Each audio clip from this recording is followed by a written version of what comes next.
Revenue భూ సమస్యల పరిష్కారానికి అర్జీలు సమర్పించి సమస్యలు పరిష్కారం చేసుకోవాలని సిద్ధవటం మండల తహసీల్దార్ విజయ్ కుమార్ పేర్కొన్నారు. సిద్ధవటం మండలంలోని మాధవరం 1 బంగారుపేట గ్రామంలోని శ్రీ కనకదుర్గ కళ్యాణ మండపంలో వారు మాట్లాడుతూ రెవెన్యూ భూ సమస్యల పరిష్కారం కోసం ప్రతి ఒక్కరూ అర్జీలు సమర్పించి పరిష్కారం చేసుకోవాలని తెలిపారు. శుక్రవారం జరగబోయే ప్రజాభూమి పరిష్కార వేదిక ఏర్పాటును పరిశీలించారు. జిల్లా collector, sub collector, Kadapa RTO, Rajampet నియోజకవర్గ టీడీపీ ఇన్ఛార్జ్ చెమర్తి జగన్మోహన్ రాజు అధికారులు ఈ కార్యక్రమంలో పాల్గొంటారని, భూ సమస్యల పరిష్కారం కొరకు సూచించిన కౌంటర్లలో అర్జీలు సమర్పించాలని, ఒక నెల లోపల అర్జీదారుని సమస్య పరిష్కారం చేస్తామని తెలిపారు.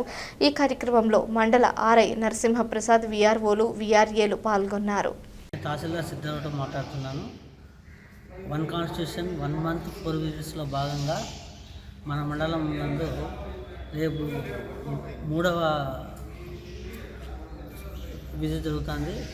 దీనికి సంబంధించి మన గౌరవ జిల్లా కలెక్టర్ గారు, జాయింట్ కలెక్టర్ మేడం గారు, మన ఆల్ హెచ్ఓడిస్, మళ్ళీ మన ఇన్ఛార్జ్ గారు అందరూ పాల్గొంటారు. కాబట్టి మండలంలో ఉన్న ఎవరైనా సరే, ఎవరికైనా భూ సమస్యలు ఉంటే, భూ సమస్యలు కాకుండా మిగతా సమస్యలు ఎవరైనా సరే వచ్చి మీరు అర్జీ ఇచ్చుకుంటే అర్జీని మనము 1 నెల లోపల మేము పరిష్కరిస్తాము. కాబట్టి ఎటువంటి సమస్యలు ఉన్నా సరే, భూ సమస్యతో పాటు మిగతా ఏ సమస్యలు ఉన్నా సరే రేపు వచ్చి అర్జీ ఇవ్వాల్సిందిగా మండల ప్రజలకు నేను కోరడమైనది. ఈ 1 మంత్ లోపల మనం పరిష్కరిస్తాం.